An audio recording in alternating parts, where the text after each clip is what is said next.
না বাবা কিন্তু ভাইয়া তোমার তুমি যে মানুষের কাছ থেকে যাচ্ছ কি হয়েছে বাবা তোমার? তোমার আম্মুর অসুখ। দেখেন এই সত্য সন্তানটি মায়ের চিকিৎসার জন্য মানুষের কাছে পা পর্যন্ত ধরতেছে টাকার জন্য। তো দেখেন তার বেল্ট হচ্ছে এইটা। যে বন্ধুরা এটা বেল, এটাই মানবিক, এটাই দারিদ্র, এটাই একজন বাচ্চার কষ্ট। তার মায়ের চিকিৎসা করানো লাগবে, এটাই তার প্রয়োজন। তো আমরা তাকে একটু সহযোগিতা করে তার পাশে দাঁড়াবো। বসি, হ্যাঁ খুশি তো নাকি? তোমার একটা ভিডিও দেখ, হাসি দাও একটা।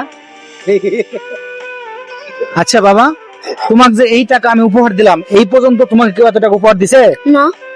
তো আমি জানি তোমার মায়ের এই ওই সামান্য টাকা দিয়ে চিকিৎসা হবে না, তবুও তোমার মায়ের চিকিৎসার জন্য আমি পাশে দাঁড়ালাম আমার সামর্থ্য অনুযায়ী। আমি তোমার মায়ের জন্য দোয়া করি যেন তোমার মা সুস্থ হয়ে যায়। ঠিক আছে, তো ভালো থাকবা আর তোমার মায়ের চিকিৎসার ব্যবস্থা করো। ঠিক আছে, যাও।